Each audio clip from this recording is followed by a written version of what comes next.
Maybe you've seen the dramatic before and after dental transformations. Super white teeth, perfectly straight, all done in a day or a week, usually with someone saying they flew to Turkey to get it done. People are calling this trend turkey teeth. But what does that actually mean? Is it veneers? Is it crowns? Is Turkey the problem, or is something else going on? Let's talk.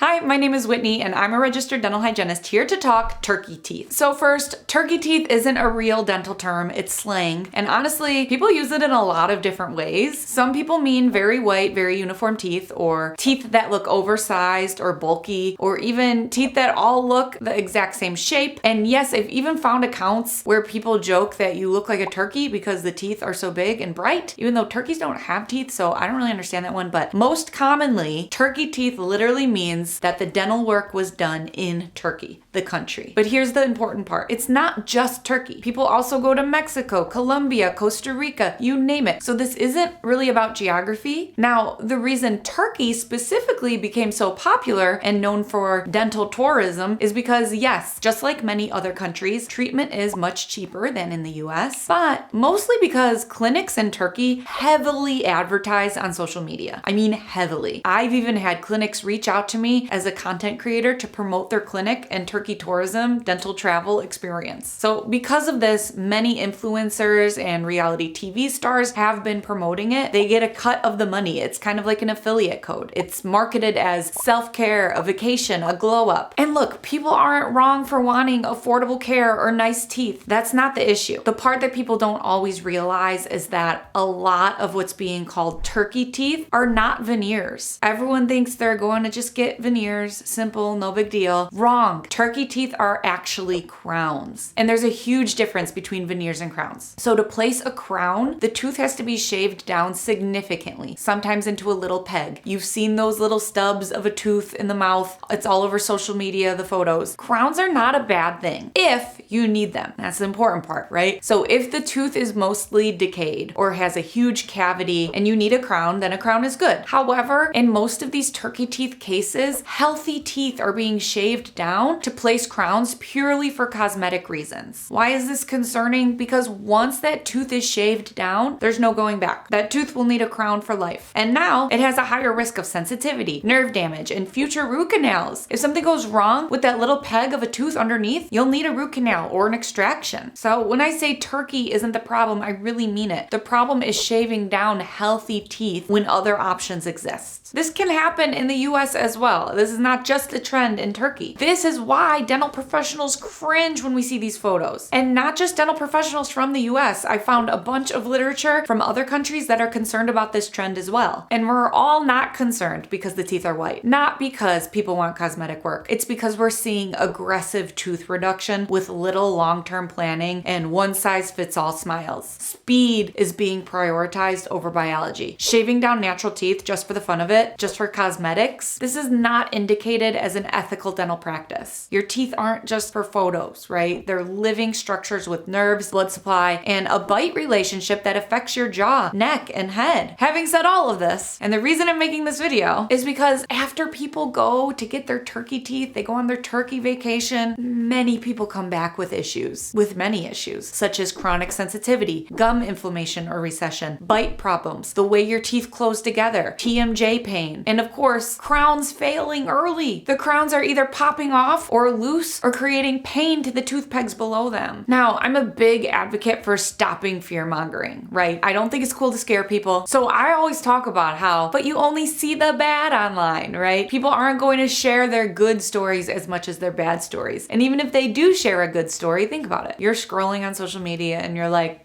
oh cool, they look good. But if it's bad, if it's a bad story, now you're involved. Now you're locked in. People are engaging, asking questions. How did this happen? Etc., etc. The bad stories are always amplified within the algorithm. So yes, you're always going to see more bad stories online than good ones. Things like crying videos, emergency dental visits, I regret this stories. So as much as I try to not focus on those, since there are always going to be people who are happy with their results, we can't ignore the pattern, right? And a big part of that pattern is people chasing cheap, fast fixes without fully understanding the long-term consequences. Budget solutions are not always the best solutions, especially if they involve permanent damage to healthy teeth. So no matter where you go to the dentist, if someone is suggesting shaving down healthy teeth without explaining alternatives, that's a red flag. There should be other options for a bright white smile, not just shaving down every single tooth into little pegs and putting crowns on them. The only time that's the only option is if you have huge cavities on every single tooth to begin with. But for most people that just want a cosmetically bright, good-looking smile, there's other options like bondings, composite fillings, professional whitening, braces or Invisalign, actual veneers, not crowns. There's lots of ways to give you the smile that you want. So please always make sure you are checking out all the options and all the long-term effects. Most of these turkey teeth clinics operate more like sales teams than healthcare providers. They offer aggressive upselling, limited time offers, and pressure to decide quickly without a full discussion of risks. However, a dental or medical professional should never make you decide on a cosmetic service quickly. Dental treatment should never feel like buying a car or buying a used car. You should always be encouraged to ask questions, get second opinions, and talk directly to the dentist, not just the office coordinator or the front desk staff or the salesperson. Make sure you're talking with the actual dentist who is going to perform your services. Overall, are turkey teeth worth it? My subjective answer is no. Why gamble on ruining all your teeth? Just because it's cheaper now doesn't mean it will be in the long run if you end up needing to fix all your teeth. But the more objective answer is sometimes, maybe, but often no, not the way it's being done. I love cosmetic dentistry, and it absolutely can be amazing when it preserves tooth structure, fits your face and fits your bite and plans for your future, not just for Instagram photos. The goal isn't perfect teeth, the goal is healthy teeth that last. So I hope this video helped you, and I hope you know this wasn't about shaming patients. This wasn't about attacking turkey or saying cosmetic dentistry is bad. This was simply asking one question. Why are we shaving down healthy teeth when we don't have to? So talk to a dentist you trust. Don't let vacation packages decide your oral health. Teeth aren't trends. You only get one set of adult teeth. Thank you again for listening. Please like, subscribe, and turn on your notifications. And if you want more teeth talk, you can visit my website, teethtalkgirl.com, and hang out with me on Instagram at teethtalkgirl. Peace, love, and teeth.